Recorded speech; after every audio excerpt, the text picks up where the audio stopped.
Hey all, mindset hack for today. Yes, we're in my living room, and yes, that's me. Yes, I was slimmer there. I'm working on it. Um, mindset hack for today. Maybe a little bit of a surprising topic here. Can actually pursuing happiness make you unhappy? Scientific research on that. Yes, actually, it has shown to be absolutely true. So the more that we value happiness, so valuing happiness is okay. But the more that we value happiness, then often we get into this trap of, I need to go work on this, right? So you set your standards up really high. But the standards, because you're like focusing on happiness and you're gonna be hardcore, an absolute winner at it, those standards increase.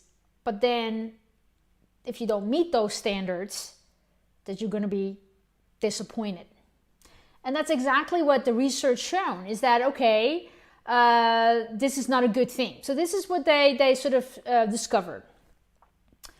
If you're in a situation where you're in a negative context and something you didn't meet the standard, then you have like a reason, an external reason, doesn't need to affect your happiness, you're fine, okay?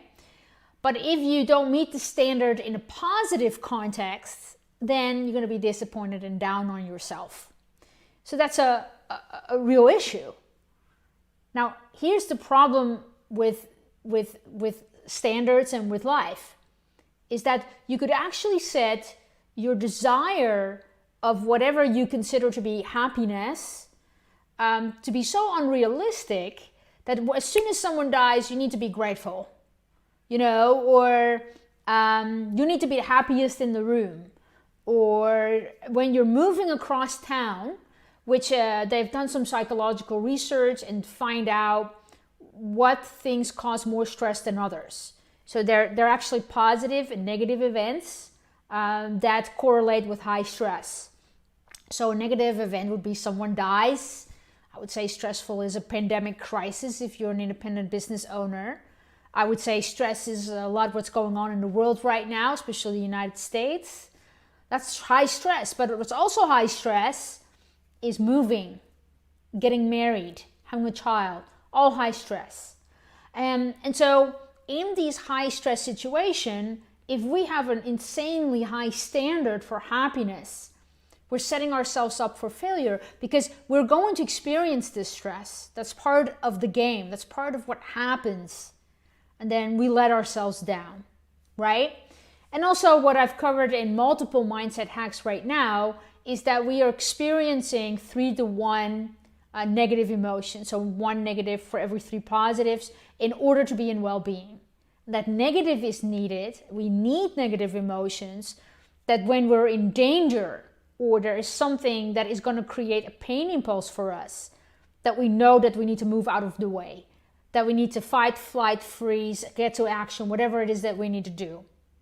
So we're going to experience negative emotions. It's part of life cycles. So we are experiencing, in essence, highs and lows in our day-to-day. But if our pursuit of happiness becomes, what the books want us to be, or what some people think NLP means, then you're going to be sorely disappointed, if that makes sense. Which leads to something that my students always say a lot, like, Nikki, you're so real. And I think that's important because I can be me.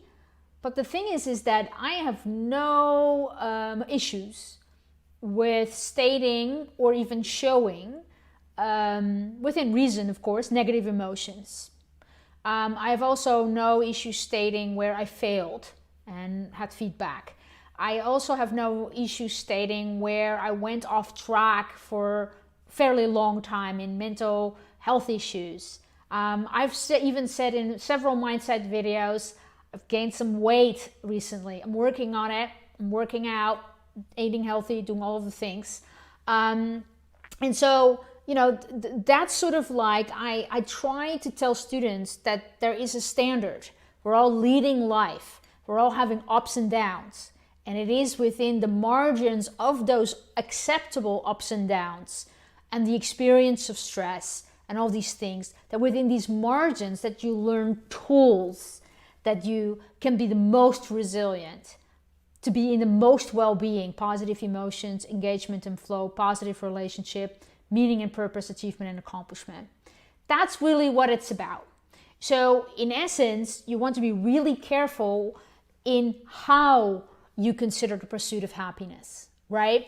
So the lesson and the mindset hack for today on this is, other than tons of information from the University of Berkeley, is that I want you to really look at your relationship with your pursuit of happiness, especially if you trained with me, that there is a sense that I don't lead an enchanted life.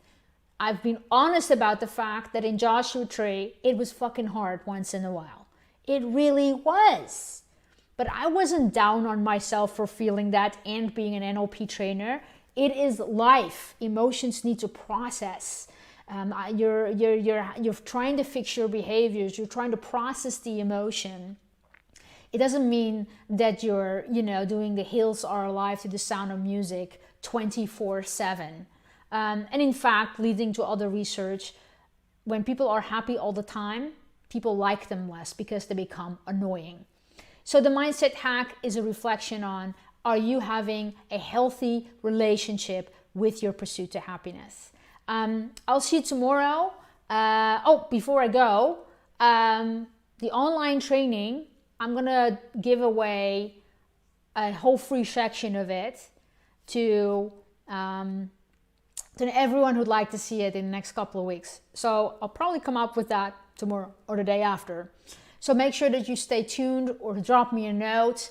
Tomorrow I'll be back 9 o'clock Los Angeles, noon Miami, 6 p.m. in Amsterdam, and midnight on Bali. And those are my live NLP